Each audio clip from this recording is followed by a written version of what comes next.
Allô Françoise?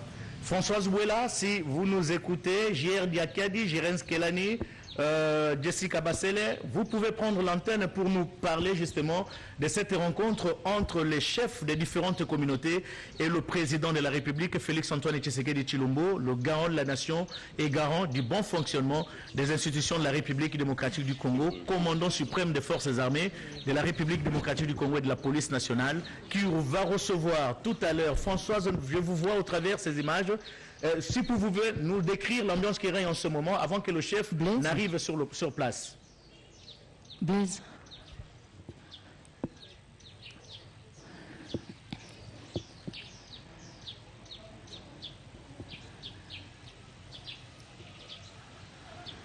Context.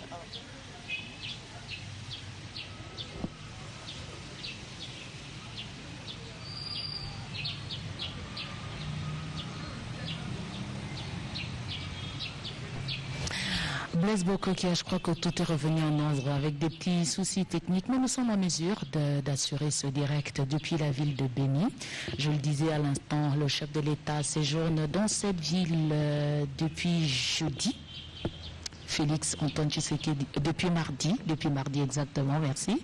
Depuis mardi, le chef de l'État est ici. Nous sommes jeudi 17 juin. Nous émettons en direct. Vous nous suivez un peu partout dans le monde, dans toutes les villes de la République démocratique du Congo, ce qui était impensable il y a quelques années.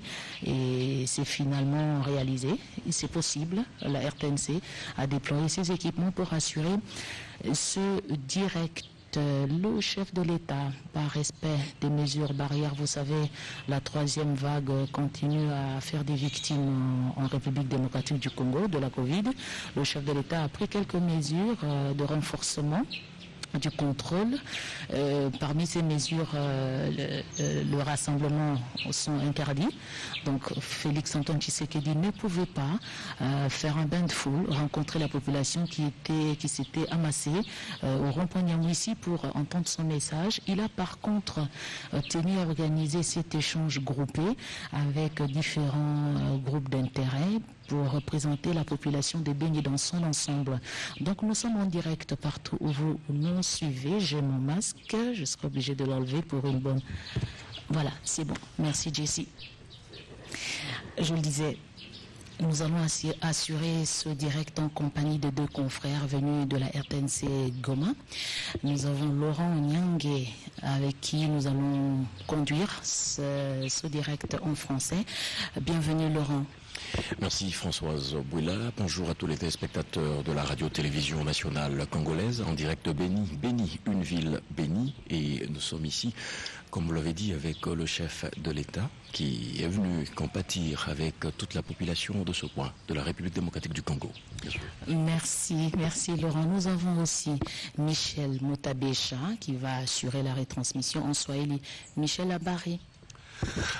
Amjambo mama Françoise Bouela, kama vile mweza kueleza, rais wa taifa Felix Antoine Tshisekedi Tshilombo ambaye amekuwa katika mji wa Beni na ni tangu siku ya pili aliweza kuwasili hapa Beni, na hii leo ataendesha mazungumzo na vikundi mbalimbali vya wakazi katika mji wa Beni. Ni kwamba punde hivi tu masaa machache rais ataweza kuendesha mazungumzo, kusikiliza ni nini raia wa Beni wanaeleza, hususan mengi kuhusu ziara yake katika mji wa Beni. Merci Michel. Et pour enrichir ce plateau spécial organisé depuis la ville de Béni, vous avez certainement vu les images qui ont fait le tour du monde. Les élèves de Béni ont séché les cours pendant presque 2 mois pour demander l'arrivée du président de la République. Nous avons sur ce plateau leur président. Il s'appelle Nixon Mwindo. Nixon, bonjour. Bonjour maman Françoise. C'est bien vous qu'on avait vu sur les images. Oui, c'est bien les petits qui étaient vus sur les images, c'est Mwindo Nixon.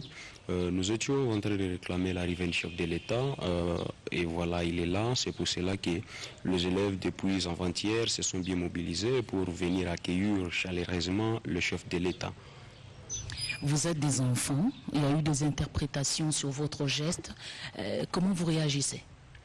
Oui, vous savez, vu que la ville de Béni, c'est une ville politique, et on croyait que les enfants sont manipulés, et ça s'est fait, on disait qu'on est des maïmaï, mais la chose qui n'était pas vraie. En vrai dire, c'était les enfants qui disaient qu'ils en avaient marre avec les sécurités. Vous savez, quand il y a des manifestations, on n'étudie pas, tout ça, on a vu que c'est pas bon. C'est pour cela que nous avions compris que notre réponse, c'est les chefs de l'État qui puissent venir ici chez nous à Béni, qu'on partage avec les chefs de l'État, et espérons que c'est un papa, il va comprendre les soucis de ses enfants. Donc le président de la République est arrivé à Béni, c'est entre autres grâce à votre démarche, vous vous sentez victorieux? Oui, vous savez, tous les enfants de Béni, élèves de Béni sont tellement joyeux, vu que le chef de l'État, il a répondu, comme il l'avait promis en étant en France, il avait dit, cher enfant, rentrez à la maison, je viendrai, et il est là, donc il a répondu.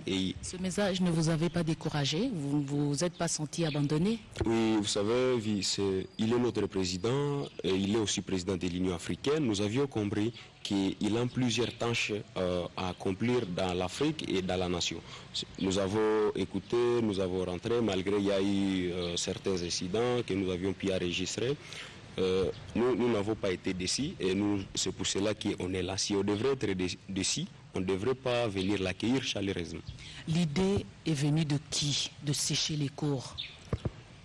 Vraiment, l'idée était motivée de la situation de chez nous. Vous savez, l'enfant de Béni, on croyait qu'on est abandonné par la nation. Ça nous a dit non, réfléchissons et veillons faire appel au chef de l'État, vu que ce n'est pas papa. C'est pour cela que l'idée était bien motivée. Et vous avez vu, il y avait des enfants même de 7 ans. L'enfant qui vous dit, moi, je quitterai ici jusqu'à ce que le président de la République arrive à Béni. Donc, l'enfant lui-même, d'abord, il était motivé que la présence du chef de l'État va changer quand même quelque chose. Pourquoi vous n'avez pas fait ça avant? Parce qu'il y a plus de 20 ans, même avant votre naissance, que les gens continuaient à être tués. Pourquoi vous avez choisi ce moment-là? Vous voyez, cette question, c'est une question à poser peut-être aux gens qui sont à l'université. Parce que nous étions encore des petits, nous n'avions pas de telles idées. Mais quand on a eu la chance d'avoir l'âge de réfléchir sur ça, nous avons vu que c'est mieux de passer à cette action. C'était après que nous puissions voir la situation de chez nous. D'accord, Nixon. On nous annonce que le chef de l'État va bientôt rejoindre ses invités. Mais rapidement, je présente Madame Rose Kambo, coordonnatrice de la dynamique des femmes pour la bonne gouvernance. Bonjour, Madame. Bonjour, Madame la journaliste. Pourquoi vous êtes là aujourd'hui? Nous sommes ici parce que le 15 mai et le 17 mai, nous avions rencontré le chef de l'État à Kinshasa lors des plaidoyers en faveur de la paix ici à Béni et à Ituri.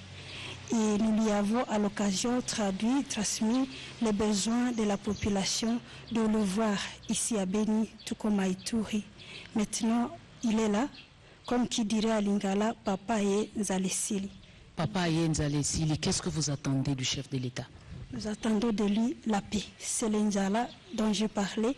Nous avons cet espoir que sa présence, c'est vraiment une réponse historique qui va souder la collaboration entre lui et les services de sécurité avec la population représentée par tous les leaders qui sont réunis ici. Et nous savons que la paix va revenir. Merci, Maman Rose. Je rappelle que dans les délégations qui sont ici, Laurent, nous avons les confessions religieuses, les coordinations de la société civile de Béni, les organisations féminines, des femmes qui encadrent des enfants orphelins, des massacres. Vous venez d'écouter le président des élèves de Béni, Nixon Mouindo, qui avait poussé ses amis à décréter quelque temps pour lancer l'appel au chef de l'État de venir lui-même. Aujourd'hui, le président de la République est arrivé sur place, c'est une satisfaction et bientôt il va rejoindre ses invités qui l'attendent avec beaucoup d'espérance. Laurent, vous êtes à Goma. Comment est captée l'arrivée du chef de l'État ici? Parce qu'il faut dire Goma et Béni, c'est le Nord Kivu. Tout à fait, Françoise Bouela, comme venez de l'annoncer d'ailleurs, c'est avec une réjouissance totale que toute la population du Nord Kivu, en commençant par celle de Goma, en passant par différentes villes du Nord Kivu, tout le monde c'est dans une réjouissance totale que cet accueil a été réservé aux premiers citoyens de la République démocratique du Congo. C'est dans ces sens-là que la mobilisation était au maximum. Partout, les différentes organisations de la couche sociale étaient là pour réserver, jusqu'à présent, en train de réserver un accueil digne au chef de l'État.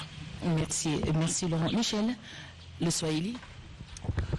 Ni kwamba mama Françoise Bwela punde hivi karibuni rais wa taifa ataweza kuingia na kuweza kuanzisha mazungumzo na ujumbe ambao umengojelewa kwa hamu sana na wengi wa kazi hususan hapa mjini Beni, jimbo lote la Kivu la Kaskazini, hata na katika Jamhuri ya Kidemokrasia ya Kongo. Tunafahamisha kwamba hapa kumekuwa vikundi mbalimbali vya wakazi, ni kama vile wawakilishi wa vikundi vya makanisa ama vya madhehebu mbalimbali za kidini, wawakilishi vile vile wa mashirika za wamama ambao wamekuwa wakiwahudumia wale waafiriwa wa vita, watu ambao wamekuwa na magumu mbalimbali, wanafunzi ambao siku si nyingi waliweza kupiga goti mbele ya ofisi ya meya wa mji wa Beni wakilazimisha rais wa taifa aweze kuwasili hapa katika mji wa Beni. Ni kwamba kwa kutoa jibu kwa ombi yao, rais yupo hapa na wao watazungumza hivi punde tu na rais wa taifa. Ni kwamba ni hayo tu, na wakazi hapa katika mji wa Beni ni wengi ambao wametoa shukrani na wameonyesha matumaini kwamba ujio wa rais wa taifa, kwa kuwa punde tu siku si nyingi waliweza, ni kwamba Voilà, comme annoncé, le président de la République fait son entrée. Félix-Antoine Tshisekedi avait promis de parler à la population directement, sans intermédiaire, mais pour raison de respect aux gestes barrières, on a essayé de faire un tri pour constituer les délégations. Merci J.R. Diakadi qui assure la réalisation de cette retransmission. Merci à toutes les équipes. Oui, allez-y, nous allons vous retrouver plus tard. Nous vous laissons suivre cet échange du président de la République.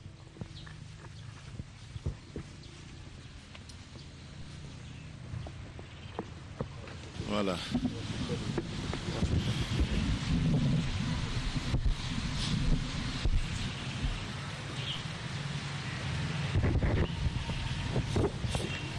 Excellence, puisse continuer. Je vous en prie. À vous autres.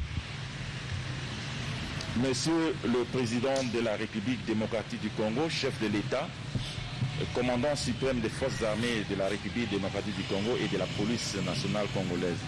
Excellence, devant vous, un échantillon de votre population du territoire de Beni. Regroupés en 7 groupes, les chefs coutumiers, la jeunesse, les étudiants, la société civile, les mamans, genre, famille, leaders religieux et la FEC. Pour gagner le temps, Excellence, le président de la société civile va prendre la parole au nom de toute la société civile. Et au deuxième lieu, la Fédération des entreprises du Congo, FEC en sigle, va prendre aussi la parole. Et la jeunesse, à travers le leader de jeunes, le président de la jeunesse plutôt, et les élèves qui avaient dernièrement ici manifesté à Beni, vont aussi prendre la parole. Excellence, plus à vos autres. Merci, monsieur le gouverneur.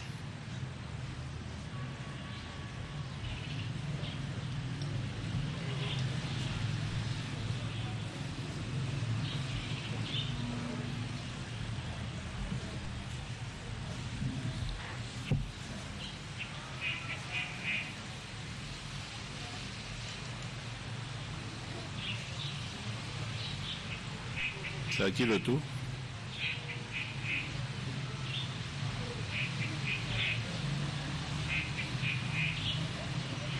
Excellence, Monsieur le Président de la République, chef de l'État, la société civile salue votre visite à Beni. Merci. Ce qui manifeste l'attachement que vous avez envers notre entité ville et territoire de Béni. Nous voudrions également encourager votre détermination dans le cadre de la restauration de la paix dans notre région. Le contexte, vous le savez, c'est l'insécurité grandissante qui est caractérisée par les tueries en masse, les massacres commis par les EDF et d'autres groupes armés.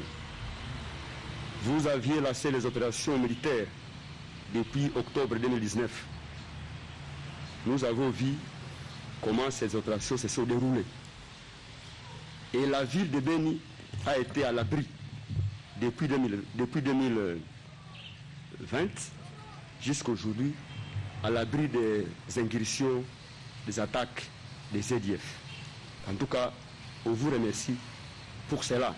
Néanmoins, le territoire de Béni, c'est là où la situation s'était empirée jusqu'à aujourd'hui. De l'ouest à l'est, du nord au sud, dans le territoire de Béni. Et la route Béni-Kassindi a été une route de la mort, où les opérateurs économiques, les usagers de la route sont toujours victimes des embuscades, des attaques et de toutes les atrocités commises par ces malfrats. Excellence, Monsieur le Président, la société civile voudrait que dans le cadre de l'état de siège, il fallait appuyer les opérations militaires et surtout les autorités militaires nouvellement installées et les militaires au front pour que ces derniers soient à la hauteur de leur mission. Nous sommes en contact régulier avec les militaires au front. Comme la société civile collabore, elle est partenaire de l'État. Nous accompagnons l'État dans ses missions. Les militaires nous expliquent des difficultés liées à la logistique. On n'a pas de drones, on n'a pas des hélicos de guerre. C'est pour cela que nous voudrions solliciter de votre personne cet appui conséquent pour que vraiment la guerre finisse. Vous avez mis des moyens et vous continuez à mettre des moyens. Nous avons voulu que vous puissiez aussi désigner, déléguer quelqu'un, une personne indépendante qui va vous aider à faire le suivi des moyens que vous disponibilisez aux opérations, afin de se rassurer de sa destination. Nous avons voulu que cette personne collabore avec la société civile dans le cadre de l'échange des informations, pour que vous ayez des vraies informations venues de la base. Il y a également l'état de siège que vous avez décrété. Tout cela dans le cadre, dans les soucis de pacifier, de restaurer la paix. Mais il y a des conséquences que nous sommes en train de vivre, de constater sur terre. C'est par exemple au niveau de la justice. Vous savez que les juridictions civiles ont fermé leurs portes, alors qu'il y a des prévenus. Et les juridictions militaires qui sont ici, les magistrats, les juges sont moins nombreux. Nous avons voulu que dans ce cadre-là, il faut renforcer les effectifs des magistrats et des juges militaires pour que ces derniers puissent être à la hauteur aussi de résoudre vite les dossiers comme ils sont maintenant débordés. Il y a également la route Béni-Kassindi. C'est une route principale, malheureusement victime de l'insécurité. Nous avons voulu que vous puissiez faire pour que la sécurité soit renforcée sur cette route principale. Et d'ailleurs, nous avons salué le lancement officiel que vous avez fait hier dans le cadre d'asphaltage de cette route. Ça va permettre une communication directe, mais aussi une sécurité. Parce que c'est l'unique voie qui permet aux opérateurs économiques de Béni Boutembo de se ravitailler à partir de l'extérieur, donc de l'Est de la RDC ou de l'Afrique. Vraiment, si cette route est sécurisée, ça va nous aider et ça va aussi soulager la population de Béni. Excellence, Monsieur le Président, nous avons voulu être ensemble avec vous. Nous avons beaucoup de choses à dire, mais comme le temps est contraignant, permettez-moi de finir en vous demandant de dire aux militaires au front de travailler dur, parce que quand on a confié la mission aux militaires, dans le cadre de l'état de siège, ils ont une mission qui est déterminée. L'état de siège ne va pas prendre beaucoup de temps. C'est pour cela qu'il faut donner fort aux militaires au front pour que ces militaires incarnent votre volonté. Vous avez la volonté. Mais vos partenaires, vos collaborateurs, peut-être parmi eux, il y a ceux-là qui ne voudraient pas que vous puissiez aboutir, vous puissiez réussir. C'est pourquoi vous devez être derrière ces officiers, ces militaires au front et les politiciens afin que votre mission vraiment atteigne son objectif. Voilà, bref, Excellence, Monsieur le Président, la demande de la société civile, tout en vous remerciant. Nous pensons que ça ne sera pas la dernière fois d'être avec nous ou de nous communiquer, mais la société civile, comme elle est partenaire, elle travaille difficilement. Nous avons accompagné les opérations militaires et nous avons perdu nos collègues parce qu'ils ont dénoncé, parce qu'ils ont été pisteurs aux côtés des FARDC, mais ils ont été victimes soit d'enlèvement, soit d'assassinat, soit d'arrestation. Comme nous travaillons difficilement, nous avons voulu que vous, en tant que commandant suprême, père de la nation, voyez dans quelle manière appuyer également cette société civile pour que ces activités, ces missions puissent également être à l'avantage de la population de Béniville et Béni Territoire. Excellence, je vous remercie. Merci.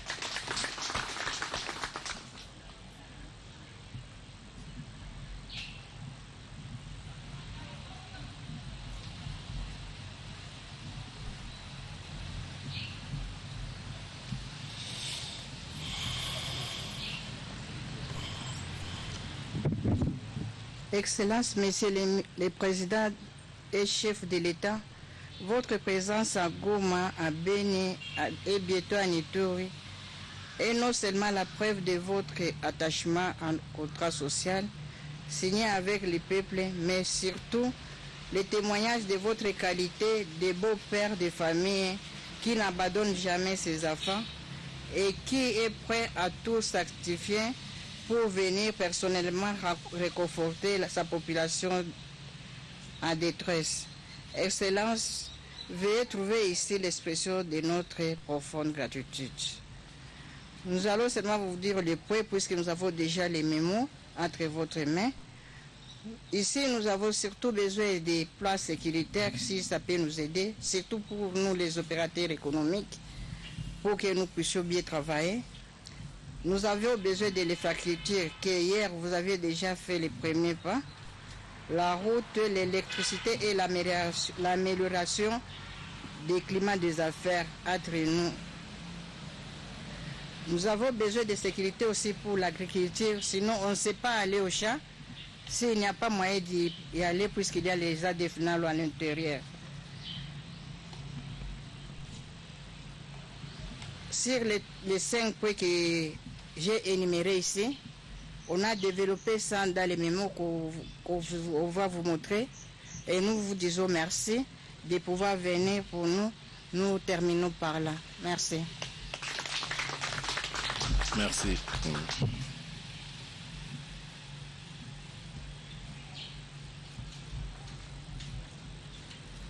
Excellence, Monsieur le Président de la République, bonne santé à Béni. Merci. Nous sommes complètement ravis de joie pour votre présence à Ville de Béni, pour nous, d'amour avec nous, population de Béni. Merci. Excellence, moi je ne veux pas aller très loin, je veux tout juste aller vers les recommandations, parce que nous avons déjà déposé notre note de plaidoyer. Très bien. Le collectif de la jeunesse de Béni recommande au chef de l'État d'organiser un audit interne afin d'auditer les opérations Sokola depuis le début des opérations. Donc, on peut aller de 2014 à 2021. Le collectif de la jeunesse de Béni recommande au chef de l'État de demander à la force spéciale de la MONUSCO de traquer et de neutraliser les ADF conformément à la résolution 2556 du Conseil de sécurité des Nations Unies, voire chapitre 7. Parce que quand nous nous voyons avec la MONUSCO, là, ils ont toujours l'état de nous dire que votre gouvernement ne veut pas que nous puissions traquer et tuer les ennemis qui sont en train de vous tuer. Le collectif de la jeunesse de Béni recommande au chef de l'État d'accélérer le processus du programme national de démobilisation et réinsertion des groupes armés qui ont déjà manifesté leur volonté de quitter la brousse. Excellence, Monsieur le Président de la République, vous allez comprendre qu'il y a certains jeunes qui se retrouvent dans des cas ici, ils ont passé beaucoup d'états, incertains. Nous sommes en train de penser que peut-être ils vont retourner parce qu'ils n'ont pas d'encadrement quant à ce qui concerne. Le collectif de la jeunesse de Béni recommande au chef de l'État de donner les moyens à la jeunesse afin qu'elle puisse sensibiliser les jeunes à quitter les groupes armés et aussi sensibiliser sur l'état de siège. Excellence, Monsieur le Président de la République, partout quand nous sillonnons, les gens sont en train de dramatiser l'état de siège, y compris même de mystifier. C'est ainsi que nous passons, pourvu que nous puissions comprendre, il faut une sensibilisation, pourvu que nous puissions comprendre l'état de siège d'une façon générale et voir comment aider en ce que l'état de siège aboutisse à un niveau où nous pouvons avoir la paix. Pour le contrat de la construction de la route Kassindi-Goma, le collectif des associations de la jeunesse de Béni recommande au président de la République de s'impliquer personnellement pour que la jeunesse de Béni puisse trouver leur part à terme de travail, afin de réduire les taux de chômage des jeunes, mais aussi de rendre publiques les clauses du contrat de la construction de cette route. En ce qui concerne la grande logistique de l'armée, nous conseillons vivement au président de la République de s'impliquer personnellement et de faire le suivi régulier sur le terrain par ces hommes de confiance. Parce que nous avons toujours constaté, quand on a dit qu'on a donné des moyens à l'armée, vous allez voir des généraux quitter Kinshasa. Après avoir consommé ces moyens, ils retournent et nos militaires croupissent dans des conditions difficiles ici chez nous. C'est ainsi qu'il faut vous concentrer sur cette question. Pour la question du cacao de la région de Béni, nous recommandons au chef de l'État de travailler avec l'Ouganda pour la traçabilité de ces produits. Le collectif de la jeunesse de Béni recommande au chef de l'État de concrétiser sa promesse de campagne d'installer un état-major avancé à Béni. Excellence, Monsieur le Président de la République, vu que les opérations militaires dans la région de Béni ont déjà montré qu'il faut encore d'autres pistes de solutions, il est souhaitable que vous puissiez aussi y ajouter des approches non militaires pour nous aider à mettre fin aux tueries de Béni. Parce qu'à un moment, nous avons suivi même les responsables de la MONUSCO en RDC qui s'étaient prononcés en disant qu'il faut envisager aussi, si pas il faut échanger, ça veut dire qu'ils ont des éléments. Et donc, si nous pouvons aussi approcher d'autres schémas pouvant nous amener la paix, nous pensons que aussi c'est encore mieux. Excellence, pour terminer, on nous dit souvent qu'on a déjà amené plus de 21 000 hommes ici chez nous.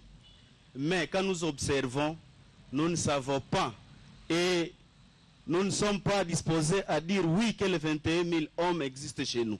C'est ainsi qu'il faut nous aider pour ça. Parce que la fois passée, quand nous avons suivi que l'ennemi a attaqué le secteur de Rwenzori, la population de Rwenzori nous dit que les militaires qui étaient là-bas étaient comptés au bout des doigts. Excellence, veuillez nous aider pour cette question. Je vous remercie au nom du Conseil de la jeunesse. Béni. Merci beaucoup.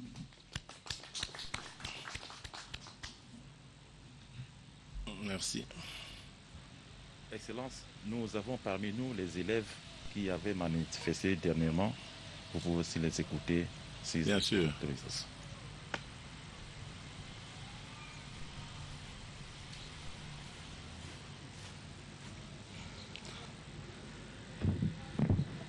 Son Excellence, Monsieur le Président de la République démocratique du Congo, à vos respects. Merci. Je suis Jason Katia Mouewa, président du Parlement d'affaires de Beni et la coordination du Grand Nord Kivu, mais aussi l'élève que vous avez vu se faire emprisonner pour votre arrivée ici à Beni, accompagné de 78 autres enfants. La question qui nous concernerait la plus, c'est la question éducationnelle, celle qui est cependant sabotée par la situation insécuritaire. La situation insécuritaire qui nous rend vulnérables, des premières victimes de la souffrance, puisque nous sommes des premiers dépendants de nos parents, et si nos parents ne sont pas dans les bonnes conditions, nous aussi, nous tombons dans les mauvaises conditions. La vie de la population est dangereuse, ce qui pousse les enfants à tomber dans de mauvais schémas de la vie. La situation éducationnelle, quant à elle, elle est mal sécurisée, c'est-à-dire les enfants ne sont pas dans les bonnes conditions à l'école. Depuis 2014, on arrive à totaliser plus de 414 jours sans pour autant avoir étudié. Ce qui fait en sorte que la génération présente a déjà été enterrée d'une manière ou d'une autre. Et elle demande un soutien essentiel et un cas particulier pourvu qu'elle trouve la vérité et qu'elle trouve ce droit qui lui est proprement reconnu. Excellence, Monsieur le Président, l'insécurité a poussé à beaucoup des enfants vivant dans la souffrance, sans paix, sans une nourriture, sans les moyens d'accéder à une vie normale, de se rallier aux groupes armés. Et dans ces groupes armés, ces enfants sont utilisés comme des boucliers. Les filles particulièrement, elles sont vulnérables à la violence, d'où elles sont utilisées comme des esclaves sexuels. Les garçons qui restent près des soldats sont aussi des soldats qui vont dans la guerre. Et pas seulement dans la guerre, ils servent de cuisiniers, mais aussi ce sont eux qui sont des espions dans la ville. Ces enfants, ils ne sont pas là par leur propre vouloir. Ils sont tombés dans cette erreur parce que la condition de vie les a poussés, les a menés à faire des actions impossibles. Cette façon de vivre sans parents, vivre comme un orphelin, délaissé par la communauté internationale, nationale, tant que locale. Cette façon de vivre sans pour autant avoir la capacité d'accéder à quelque chose, en voyant tous les autres enfants dans le bien-être, leur pousse à tomber dans des pièges de mercenaires, comme le ferait peut-être toute autre personne qui est conscient et qui voulait avoir la vengeance face à sa souffrance. La peine des enfants prend de multiples formes. Les adultes, c'est vrai, souffrent, mais pour les enfants, c'est le double. Puisque la guerre attire des violences. Et les violences sont ce qui victimise à grande partie les enfants. Les 16 formes de violence dont parle la communauté internationale sont visibles et tangibles ici dans la ville de Beni. Je ne sais pas quoi dire pour pouvoir vous signifier la souffrance des enfants d'ici à Beni. Et la grande réponse à notre prière serait la venue de la paix, comme c'est elle qui porte et comme c'est elle la maîtresse de tous les droits pour nous les enfants de Beni. En particulier, on vous prierait de bien pouvoir prendre à charge, prendre à priorité la situation de Beni avant toute autre situation, vu son état de fait et vu les souffrances qui se vivent dans cette région du jour au jour. Monsieur le Président,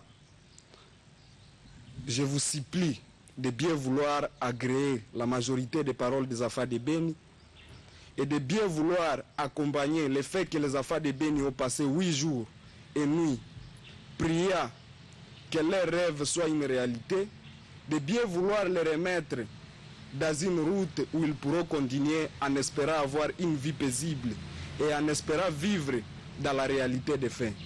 Monsieur le Président, à vos honneurs, je vous remercie pour nous avoir attendus.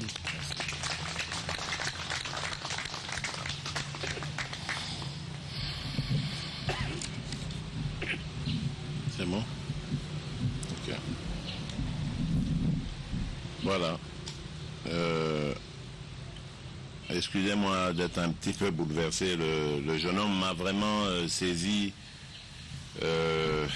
émotionnellement. Et je voudrais le remercier en tout cas et lui dire mon fils, je ne vous abandonnerai jamais. Vous devez le savoir. Bien.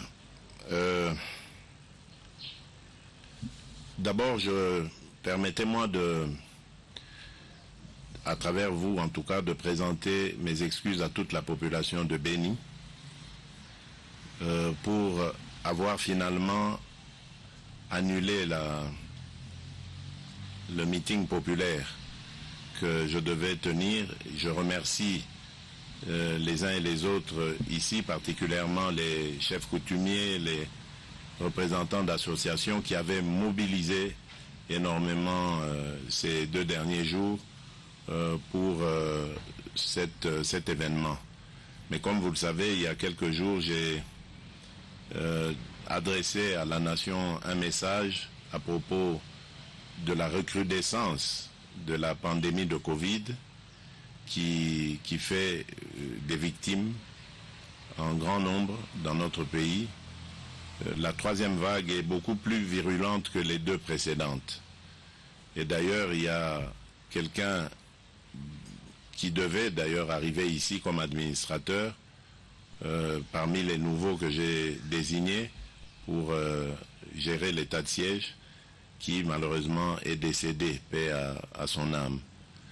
Et même parmi mes collaborateurs aussi, malheureusement, j'ai perdu le coordonnateur de la cellule climat des affaires que j'avais créée au niveau de la présidence, qui est décédé aussi de Covid, paix à son âme. Et dans notre délégation ici, il y avait 2 généraux qui devaient venir avec nous, mais qui ont dû annuler parce qu'ils ont été testés positifs. Donc vous voyez, la Covid est déjà dans la région. Et donc je vous recommande vraiment, je vous recommande vivement de faire très attention. Cette 3e vague est encore plus dangereuse et beaucoup plus sournoise que les 2 précédentes, et elle fait beaucoup de dégâts. Donc prenons vraiment bien soin de nous prémunir. La seconde chose que je vais dire, je vais commencer peut-être à énumérer les points que vous avez énoncés ici. C'est la principale d'ailleurs, c'est l'insécurité. Ça fait des années que ce coin de la République, pourtant très dynamique, très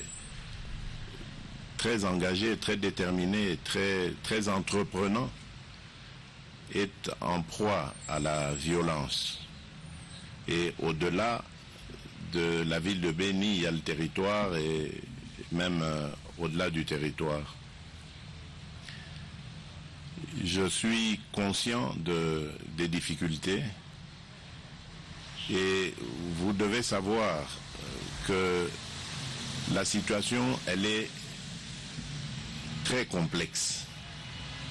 Donc c'est-à-dire que nous n'avons pas affaire ici à un camp, un groupe visible, positionné en face de nous et que nous devons absolument attaquer, éliminer. Nous avons affaire à un type de guerre qui est asymétrique. Les spécialistes de sécurité vous diront que ce n'est pas une guerre classique. L'ennemi est sournois. La journée, on ne le voit pas, il disparaît, il se mêle à la population. Et la nuit, il apparaît de manière brutale, violente et cause la mort. Le jeune homme qui vient de terminer, mon fils l'élève, a dit qu'il y a même des enfants aujourd'hui, et c'est ça qui m'a vraiment fait de la peine. Des enfants devenus orphelins, abandonnés, qui sont récupérés par ces groupes, utilisés parce qu'ils n'ont pas d'autre choix, et réinsérés dans la société comme indicateurs, comme espions, pour donner des positions, des informations qui vont servir aux adultes à venir causer la mort.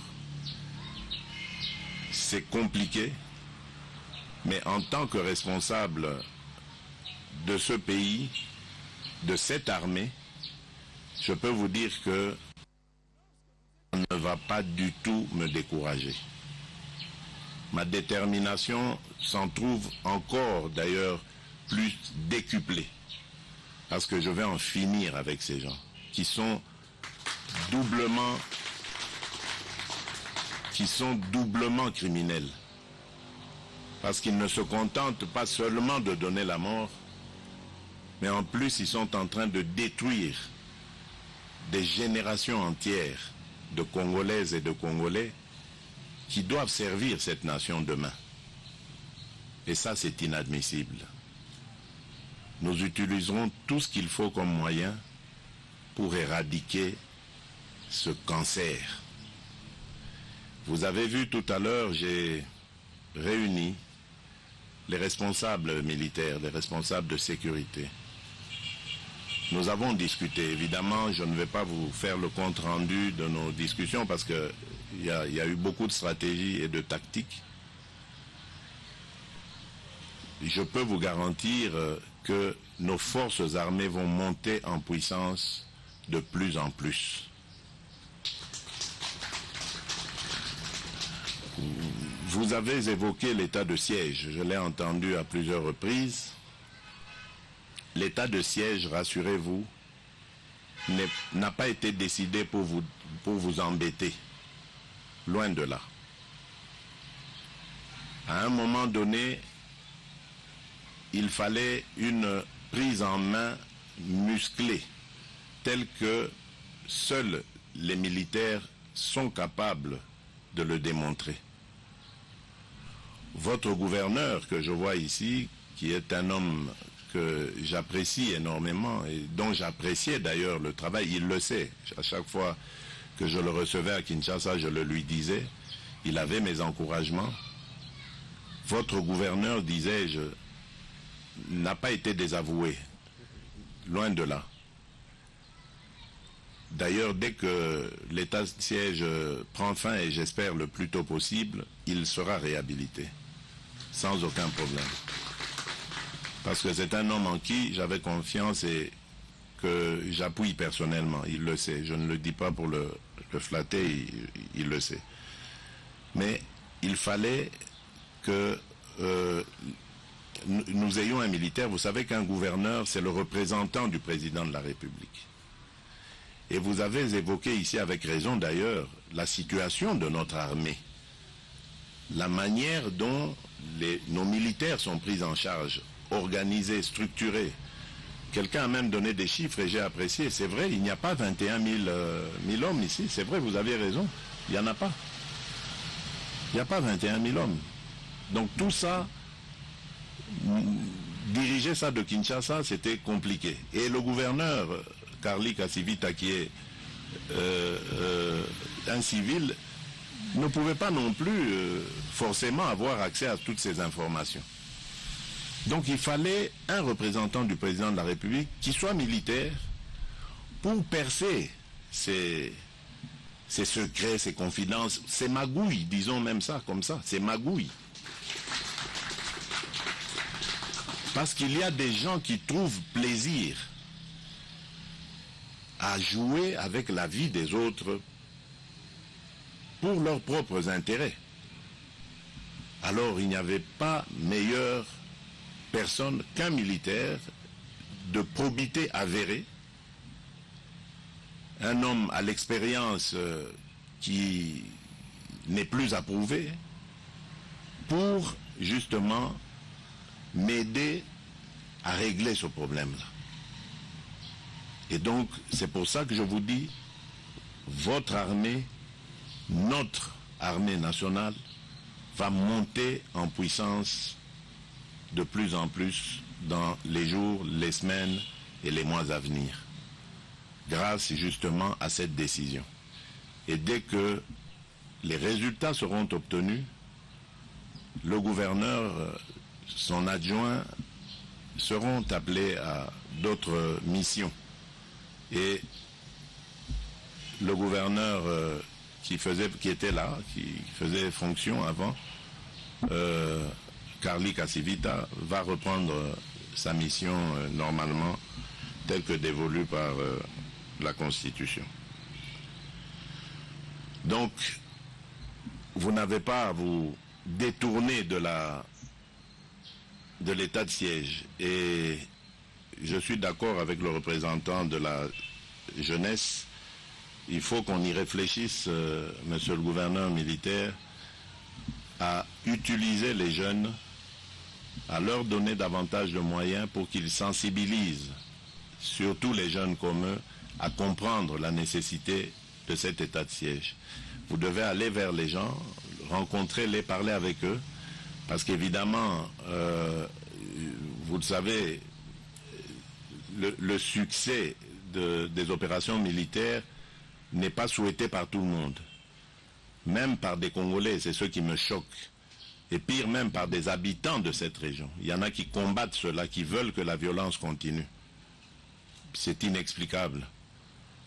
Mais il faut continuer à sensibiliser et à expliquer aux populations le bien fondé de cette décision. Et surtout leur dire que ce n'est pas pour les brimer que nous avons pris cette décision, c'est au contraire pour les aider. Croyez-moi, chers compatriotes, je ne suis pas venu au pouvoir pour continuer à assister impuissant à la déglingue de notre population, de notre pays. Je suis venu au pouvoir pour contribuer tant soit peu à améliorer les conditions de vie de nos concitoyens. Et dans les conditions de vie de nos concitoyens, la priorité, c'est la sécurité. Et j'ai toujours dit ça, tant que je n'aurai pas réglé ce problème de sécurité, pour moi, je n'aurai pas réussi mon mandat de président de la République. Donc, vous devez comprendre que c'est la priorité des priorités chez moi. Voilà pourquoi ce coin de la République, cette région de l'Est, c'est l'endroit où je me suis le plus rendu depuis que je suis président de la République. C'est un signe pour vous montrer que je suis de cœur avec vous. Je sais que c'est douloureux quand on perd des proches, quand on perd des connaissances. C'est le réflexe humain, c'est normal. Même moi, j'ai toujours dit, si j'étais à votre place, j'allais aussi me poser la question sur ce que fait l'État. Comment est-ce qu'on peut nous massacrer comme ça? Où est l'État? C'est vrai. Mais dites-vous bien, chers compatriotes, je suis arrivé et j'ai trouvé une situation. L'armée est une institution. L'armée, il faut la comprendre. Et moi, n'étant pas militaire, j'ai aussi besoin de temps. Ce temps, moi, je trouve que je l'ai maintenant passé à comprendre ce qui se passe réellement. Et vous avez vu que dans le nouveau gouvernement, j'ai désigné comme ministre de la Défense un ancien militaire à la retraite. Parce que je voulais qu'au niveau du gouvernement, pendant nos conseils, nos réunions, que nous ayons aussi un spécialiste. En plus de mon staff personnel, chef de la maison militaire conseiller, et en plus du staff de l'armée, l'état-major général. Donc, nous avons besoin au gouvernement d'un militaire qui peut nous guider, qui peut nous orienter. Et je crois qu'aujourd'hui, tous les ingrédients sont réunis. C'est pour ça que je vous disais, je ne peux pas rentrer dans les détails, donner des stratégies, mais je pense que tous les ingrédients sont réunis. Maintenant, ce n'est plus qu'une question de temps. Nous allons éradiquer ce phénomène.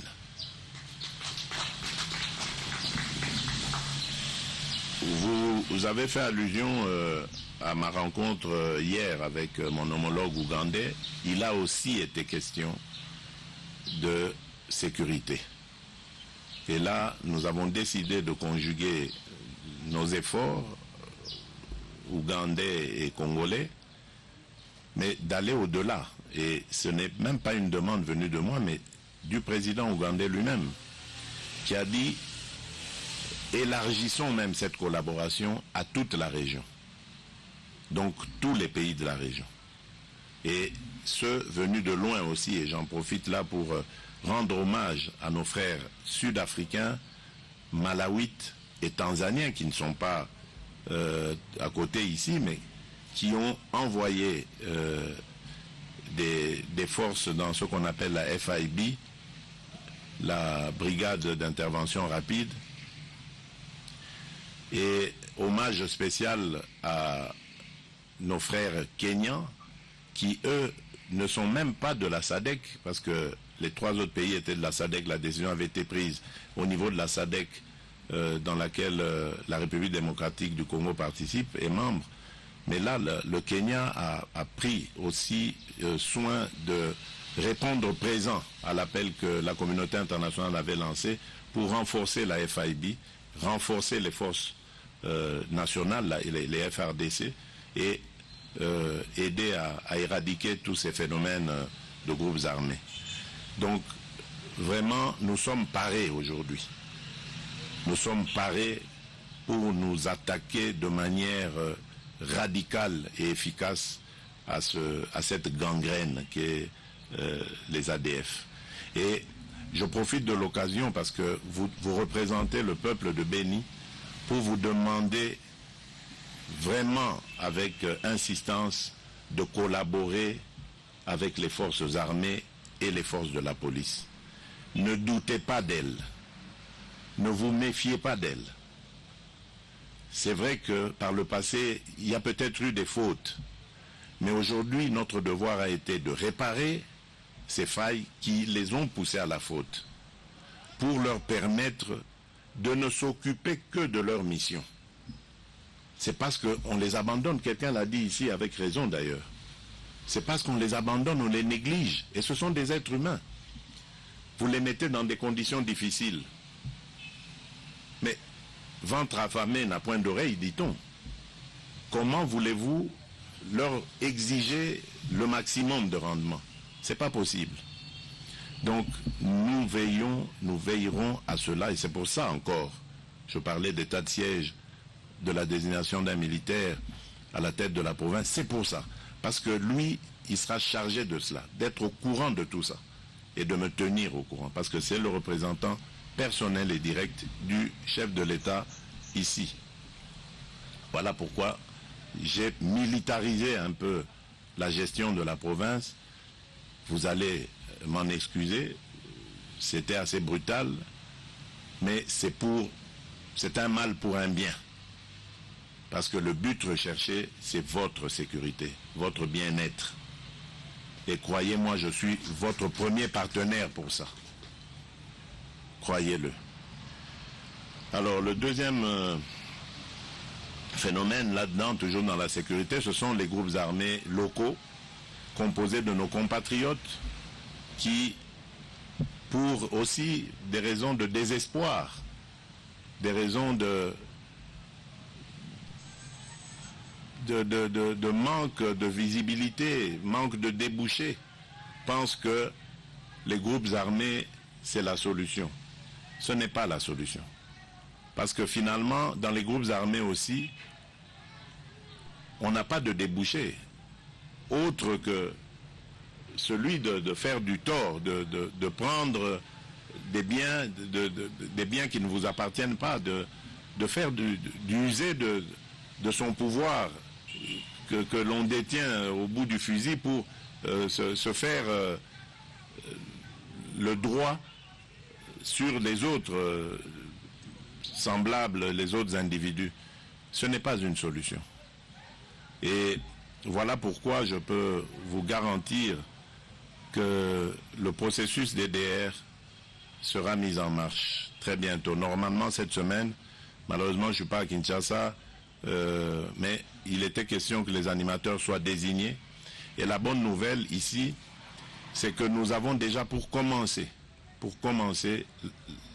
nous disposons déjà d'un montant de 50 millions de dollars, œuvre de la Banque mondiale, pour mettre en place une politique convenable.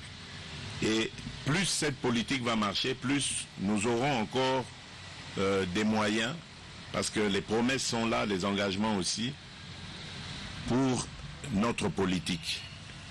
Alors, le désarmement, la démobilisation, la réinsertion communautaire pour la stabilité des DRCS consistera justement à faire un suivi complet. À partir du moment où le rendu se signale, jusqu'au moment où on va le réinsérer dans la société. Je sais qu'il va y avoir peut-être des problèmes.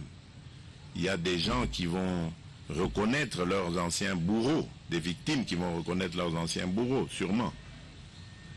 Mais faites confiance à l'État. Nous serons là pour voir si nous n'allons pas, et je crois d'ailleurs que c'est ce que nous ferons, instituer une justice transitionnelle pour permettre justement de réparer ces blessures et de favoriser une réinsertion. Je sais que c'est difficile, mais il faut que notre pays avance. Et pour que notre pays avance, il faut à un moment donné tirer un trait sur tout le passé sale et déshonorant que nous avons vécu et regarder dans une nouvelle direction, ensemble et unis. Ce n'est que construire notre pays.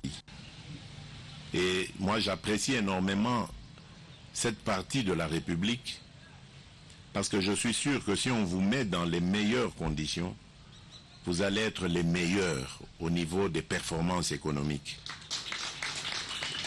Parce que malgré les difficultés énormes que vous traversez, mais vous m'épatez par les exploits, les performances que je vois à chaque fois que je viens dans cette partie de la République. C'est vraiment admirable, ça fait plaisir à voir. Et c'est ça qui motive même encore à faire davantage d'efforts, parce que vous n'êtes pas un peuple paresseux, vous n'êtes pas un peuple de lâches, vous êtes des travailleurs, des gens qui ont toujours l'esprit d'entreprendre, et il faut vous accompagner. Et je le ferai. Alors, le responsable de la jeunesse a parlé de la justice, c'est vrai, j'en suis conscient, et même au moment où on parlait de décider de cet état de siège, il était question évidemment de cette justice qui allait être remplacée par les militaires et donc qui pouvait poser problème. Mais aujourd'hui, je crois que nous y sommes, vous le dites, il y a un problème de dossiers qui sont en souffrance, etc. Donc, nous allons voir si on ne peut pas faire un mix des deux, justice militaire et civile, les spécialistes nous le diront, pour faire avancer et débloquer les dossiers. Mais croyez-moi, je vais m'y pencher le plus rapidement possible. Alors, la demande d'appui de la société civile, je veux bien, mais je n'ai pas très bien compris appui dans quoi exactement et pourquoi. Mais je suis totalement pays. Donc, on va davantage accentuer cette collaboration. Et d'ailleurs, j'étais heureux de recevoir ce matin, lorsque j'ai parlé avec les responsables des forces de sécurité, de recevoir un rapport positif sur une collaboration avec les forces de la MONUSCO qui a permis de neutraliser un groupe des ADF. Donc vous voyez que la collaboration est possible avec la MONUSCO et nous allons davantage l'accentuer parce que c'est pour ça qu'ils sont là.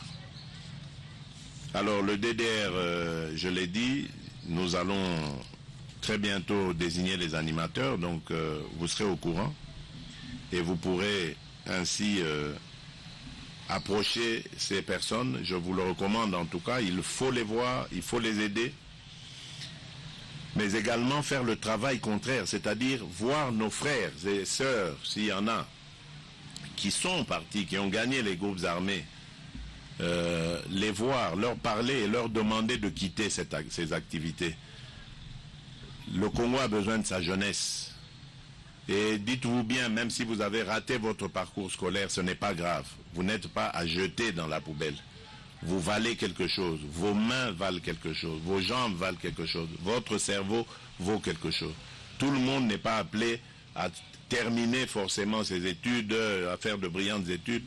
On a besoin des plombiers, on a besoin des électriciens, on a besoin des mécaniciens, on a besoin de cordonniers, on a besoin de cantonniers pour tenir nos routes, et on en aura des routes, que ce soit de desserte agricole ou de transport de circulation normale. Donc on a besoin de tout le monde. Ce dont nous n'avons pas besoin, ce sont des criminels qui ruinent notre économie ou qui tuent nos compatriotes. Ça, on n'en a pas besoin. Mais tout le reste qui va dans le sens de construire notre État, notre pays, nous en avons besoin. Ne vous découragez pas, ceux qui ont été là-bas, sortez de là. Il y aura bientôt une politique pour vous réinsérer dans la société. Et l'agriculture, parce que je parlais des 145 territoires, l'agriculture aussi va être une des priorités, mais l'agriculture demande énormément de travailleurs. Et nous en aurons besoin. Nous avons plus de 80 millions d'hectares de terres arables cultivables. Donc nous aurons besoin de jeunes gens forts pour qu'ils se lancent dans ces activités-là. Et demain, grâce aux moyens que nous générons, ils pourront obtenir des crédits et grandir dans leurs activités, créer de la richesse, créer leurs entreprises. Et c'est possible tout ça. Ce n'est pas imaginaire, c'est possible. Dans notre pays ici, le Congo, qui a tant souffert, c'est possible. Les gens pensent que nous sommes condamnés à demeurer pauvres, malheureux, dans l'insécurité. Non, c'est une question de volonté. Moi, j'ai cette volonté, j'ai cette foi, et je veux vous la communiquer. Ne soyez pas du tout découragés. La vie continue, nous devons nous accrocher à cette vie, surtout nous donner la main. Et ensemble, construire un meilleur avenir pour nous, pour nos enfants. Alors, oui, je vois aussi, je reviens un peu en arrière dans les échanges avec l'Ouganda. Quelqu'un a conseillé ici la traçabilité du cacao. Il a effectivement raison. Vous savez, le cacao, je parlais du pétrole pour la Libye, je parlais du gaz pour le Qatar, mais le cacao, est-ce que vous avez vu comment est-ce qu'il a transformé la Côte d'Ivoire? C'est le seul produit, la seule ressource, j'allais dire, la seule richesse que la Côte d'Ivoire a, la principale. Et vous avez vu les miracles que le cacao a fait en Côte d'Ivoire. Donc, c'est possible, c'est simplement un problème d'organisation. Le Congolais, au fil des années, a fini par douter de lui. Le Congolais a fini par ne plus croire dans son destin merveilleux. Et c'est ça que je veux redonner aux Congolais, la fierté d'être Congolais, la fierté d'appartenir à ce pays et de le développer. Nous sommes nombreux au Congo, des millions, donc bientôt on va commencer un recensement et nous saurons exactement combien de Congolais nous sommes. Certains disent 80 millions, d'autres 100. Donc ça veut dire que nous sommes potentiellement riches, humainement j'entends. Je ne parle même pas encore de nos ressources naturelles. Rien qu'en potentialité humaine, nous sommes riches. Combien de cerveaux? Et comment on peut expliquer cette souffrance? Ça veut dire qu'il y a eu quelque part une cassure.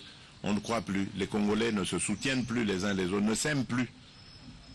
Et j'ai dit, il faut redonner l'amour du Congo et des Congolais aux Congolais eux-mêmes. C'est pour ça que je me bats. Et nous allons y arriver. Donc, nous allons travailler pour ça. La traçabilité du cacao, vous devez absolument en faire une ressource principale qui va générer énormément de richesses et d'emplois. Nous y travaillerons. Si c'est par l'Ouganda qu'il faut le faire, nous le ferons parce que les relations sont appelées à devenir excellentes. Nous allons travailler ensemble parce que c'est par eux que nous devrions d'ici en tout cas évacuer ces produits vers d'autres cieux.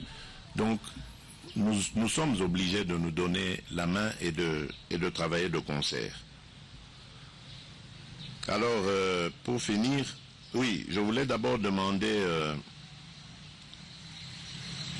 aux responsables de la jeunesse qui me demandaient un autre schéma. Je n'avais pas très bien compris, je ne voulais pas vous interrompre. Mais j'avais dit que j'allais vous poser la question, répondez-moi, allez-y, oui. Qu'entendiez-vous par vous proposer un autre schéma? Je suis prêt à vous suivre, mais sur quel schéma? Nous, au niveau de la jeunesse, du moment passé, nous avons suivi la représentante de la MONUSCO en RDC. Je crois à l'époque c'était Leila Zerougui, si je ne me trompe pas. Qui avait dit qu'il faut échanger avec l'ennemi. Il faut négocier avec l'ennemi. Quand elle arrive à un niveau de nous dire qu'il faut négocier avec l'ennemi, c'est que la MONUSCO maîtrise l'ennemi. Et donc, il faut aussi exploiter aussi ces schémas-là, pourvu que nous puissions avoir la paix. Parce qu'on dit souvent que la paix coûte cher. L'essentiel pour nous ici, c'est la paix. Par n'importe quelle voie, et que nous puissions avoir la paix. Donc, il ne faut pas aussi négliger ce schéma-là, aller vers la MONUSCO pour nous dire, pourvu que la MONUSCO puisse nous dire pourquoi elle avait envisagé aussi le schéma-là de chercher la paix dans ces sas, d'échanger avec l'ennemi. Bien sûr, maintenant je vous comprends mieux. Mais moi, je vais vous dire une chose. Est-ce que l'ennemi a demandé une négociation? Parce que c'est ça le problème. Quand on dit négocier avec l'ennemi, c'est parce que l'ennemi vous fait du tort pour une raison X ou Y. Mais est-ce qu'ici, l'ennemi a dit ce qu'il voulait? Je ne crois pas. Ah, peut-être. Mais je ne crois pas, je ne l'ai jamais entendu chez eux. Et donc je me dis, comment négocier avec quelqu'un qui vous tue? Non, il faut d'abord lui montrer que vous avez du répondant.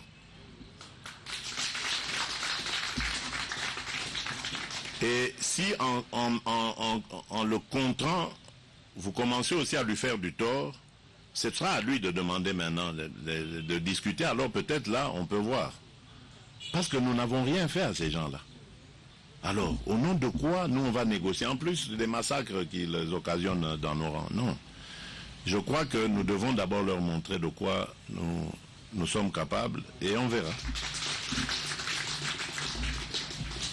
Alors, je voudrais terminer par mon ami. Viens, mon fils, viens. Toi qui avais parlé, je suis très fier de toi. Rappelle-moi ton nom. Katia Mouhiwa. Comment? Jason. Oui. Jason, je suis très fier de toi. Merci. tu as tenu des propos sans note. Tu les as déroulés comme un enregistreur. Vraiment, tu es un garçon intelligent. Et je peux te promettre, mon fils, que je ne vous abandonnerai jamais. Voilà, merci. Tu as failli vraiment me faire pleurer tout à l'heure parce que je n'ai jamais entendu cette version-là. Et aujourd'hui, j'ai même changé mes propos parce que j'allais vous dire, le discours que quand j'avais demandé à vous voir, j'allais dire, dites aux adultes qui vous manipulent, qu'ils arrêtent de vous manipuler, je compte sur vous, je veux vous protéger. Mais c'est pas ça. Donc j'oublie, j'enlève ce discours. Parce que je comprends que c'est votre souffrance en fait. Vous n'êtes pas manipulé, c'est votre souffrance, vous la vivez. Vous, les élèves. Et nous n'avons pas le droit de vous regarder comme ça sans rien faire. Donc dites à vos camarades, le président a entendu vos pleurs. Et je sais que la principale de vos revendications, c'est la sécurité. Je vous ai dit ce qu'on va faire pour la sécurité. L'autre, c'est les conditions, vous l'avez dit, d'études. Et malheureusement, il y en a parmi vos camarades qui ont perdu leurs parents. Je le sais. J'ai reçu récemment d'ailleurs une délégation de Beni et Butembo à Kinshasa qui m'avait parlé de ce côté macabre des enfants qui avaient perdu leurs parents et qui ne savaient plus aller à l'école. Il y en avait un qui parlait de son ami qui ne savait plus aller, qui n'avait plus de moyens pour aller à l'école.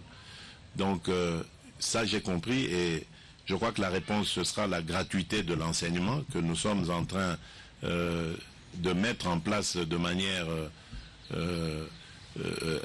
déterminante. Ça marchera parce que nous avons aujourd'hui un ministre qui est vraiment impliqué là-dedans à matérialiser cela et je suis sûr que ça marchera. Donc tes camarades vont pouvoir aller à l'école. En tout cas, ils pourront y aller gratuitement parce que l'État doit les prendre en charge. Merci. L'autre problème que tu poses, c'est aussi celui de la qualité de l'enseignement. Jason, tu as dit, vous avez perdu des mois et des mois. C'est vrai. Cela c'est peut-être ressenti sur votre qualité. Ça, je vais réfléchir. Nous allons réfléchir avec les spécialistes pour voir comment, dans les zones de conflit, dans les zones où la violence a empêché nos enfants d'aller à l'école, comment est-ce qu'on peut avoir des programmes spéciaux de rattrapage ou de remise à niveau pour leur permettre de ne pas avoir du retard sur les autres enfants de la République. En tout cas, j'ai vraiment envie de vous dire que je ne vous abandonnerai pas. Merci. Soyez forts, je vous protégerai. Dites-le à vos amis, à vos camarades, il n'y a pas de problème. Merci, papa. Merci, Jason. Merci beaucoup. Et pour finir, ça c'est juste un flash que je vais remettre à votre protocole. D'accord. Je vous prierai chaque soir, avant de dormir, de bien vouloir regarder ce qui est. C'est juste une version noble de la souffrance des enfants lorsqu'ils vous attendaient et leur discours à préparer comment ils devraient vous rencontrer. Puisque ça nous a coûté cher de bien vouloir veiller à ce que cette paix arrive, à tel point que certains parmi nous ont subi des blessures graves qui étaient poussées par peut-être les militaires de l'État et le gouverneur. Il y a la sœur là-bas qui n'a plus le bras droit, qui n'a plus la possibilité peut-être d'écrire. Mais nous vous prierons à chaque fois que vous allez travailler sur cette question de sécurité, de bien vouloir ne pas laisser ce bras se faire casser pour rien. De bien vouloir ne pas laisser nos 8 jours et nos 8 nuits ne pas se faire passer pour rien. De bien vouloir faire en sorte que les fouets que nous avons reçus, que la prison que nous avons subie, que l'injustice qui a été commise envers nous ne soit pas seulement là pour déplaire la population, mais que ça soit aussi votre motivation pourvu que la paix revienne chez nous. C'est le besoin primordial, la paix. Merci, Jason. Merci, Papa Président. Jason, merci beaucoup. Merci. Et je vais vraiment vous demander, au nom de ceux qui vous ont fait autant de mal, je vous demande pardon. Merci. Vraiment pardon du fond du cœur. Je ne sais pas si je n'étais même pas au courant de toute cette violence exercée sur des enfants, mais je crois qu'il faut ouvrir une enquête et sanctionner ceux qui ont porté la main sur les enfants. Merci, Papa Président. Et j'aimerais que vous dites aussi, que vous disiez aussi à mon protocole, que vous donniez plutôt les noms de tous les jeunes, comme votre camarade là-bas, qui ont eu des problèmes de santé, de blessures, pour voir comment est-ce que nous allons prendre ça en charge. Ça va, nous vous remercions sincèrement. Merci, Jason. Que Merci, Dieu merci. te bénisse. Merci, mon fils. Voilà. Mesdames et messieurs, je pense avoir fait le tour de toute la question de mon séjour ici. Je tiens encore à vous remercier les uns et les autres et à présenter mes excuses pour ne pas avoir rencontré le grand peuple de Béni. Quelque part, ça me réjouit que cela n'ait pas eu lieu parce que ça me permet au moins de protéger les gens, parce que tout le monde n'a pas le réflexe de porter le masque et peut-être qu'il y aurait eu des gens qui allaient être contaminés par quoi que ce soit. Donc, encore une fois, merci pour votre attention. Je compte sur vous pour véhiculer ce message auprès de toutes celles et ceux qui ne sont pas ici avec nous, pour leur dire en tout cas que le président de la République que je suis ne sera un homme heureux et comblé que le jour où cette violence sauvage et inhumaine sera complètement éradiquée de notre pays. Et je vais me battre de toute mon énergie pour que cela n'ait plus lieu dans notre pays. Et ensemble, nous pourrons nous tourner vers le développement de celui-ci. Voilà. Merci beaucoup. Que Dieu vous bénisse et à très bientôt. Oui, vous vouliez dire peut-être pour terminer? Rapidement. Oui, parce que moi je Merci, vais encore Monsieur le ajouter Président. Ici, c'est Manzia Vakinda Luvanzada Miel, 4e vice-président de la fédération UDPS Tshisekedi Butembo. Donc, concernant la sécurité, j'ai une solution que j'aimerais qu'on finions avec vous en un lieu presque à l'absence d'une tierce personne. Oui. Bon, je suis en train d'aller à Butembo, suivez-moi, alors venez avec moi. Merci beaucoup. Ok, voilà. Merci. Nous vous prions de vous lever. De notre chance, Monsieur le Président.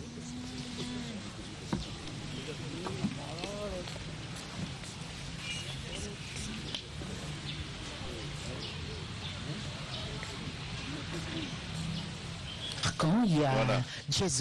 Jason qui est le président du Parlement des élèves de Béni, qui, avec beaucoup de courage, a restitué ce qui s'était passé au moment où ils ont décidé d'investir la mairie pour faire entendre leur voix. Parce qu'il faut dire que les enfants